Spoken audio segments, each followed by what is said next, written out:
నిన్ననే ఒక ఇన్సిడెంట్ జరిగింది రాష్ట్రంలో.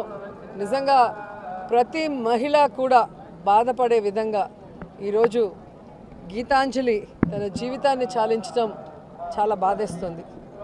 కేవలం ఇన్నోసెంట్గా తనకొచ్చిన ఇంటి పట్టాని సంతోషంగా మీడియాకి చూపించి ఆనందంగా మాట్లాడటమే ఆవిడ చేసిన తప్పని నేను అడుగుతున్నా.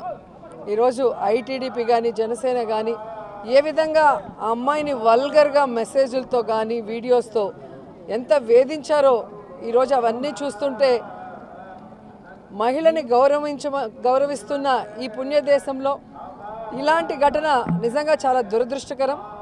ఎవరైతే ఈ కార్యక్రమం చేసి ఆ అమ్మాయి చావుకు కారణమయ్యారో వారందరికీ పనిష్మెంట్ ఇవ్వాలని భగవంతుడిని మనస్ఫూర్తిగా కోరుకున్నా. అలాగే గీతాంజలి ఆత్మకి శాంతి కలగాలని మనస్ఫూర్తిగా కోరుకుంటూ నిజంగా ఈరోజు ఇద్దరు ఆడబిడ్డలు తల్లి లేని బిడ్డలుగా మిగిలిపోవటం దురదృష్టకరం. ఇప్పటికైనా బుద్ధి తెచ్చుకొని ఈ ఐటీడీపీ కానీ జనసేన కానీ వారి హద్దుల్లో వారు ఉంటే బాగుంటుంది.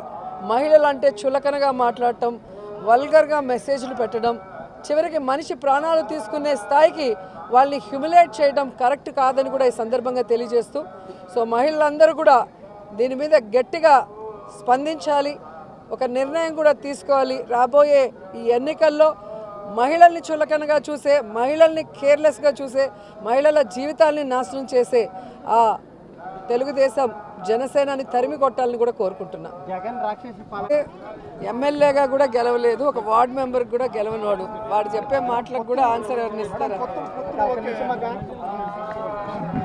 వాళ్ళకి జగనన్నతో పోటీ చేసే దమ్ము ధైర్యం లేదని అర్థమైపోయింది. గెలవలేమన్న ఒక భయం పట్టుకుంది కాబట్టే ఎవరు దొరికినా వాళ్ళతో పొత్తు పెట్టుకొని వాళ్ళకి సీట్లు పంచుకునే స్థాయికి ఈరోజు వాళ్ళు దిగజారిపోయారు. సో జగనన్న దమ్మున్న నాయకుడు, ప్రజలకి మంచి చేసిన నాయకుడు, భగవంతుడి ఆశీస్సులతో ప్రజల ఆశీస్సులతో మళ్ళీ రెండోసారి ముఖ్యమంత్రి కాబోతున్నాడు.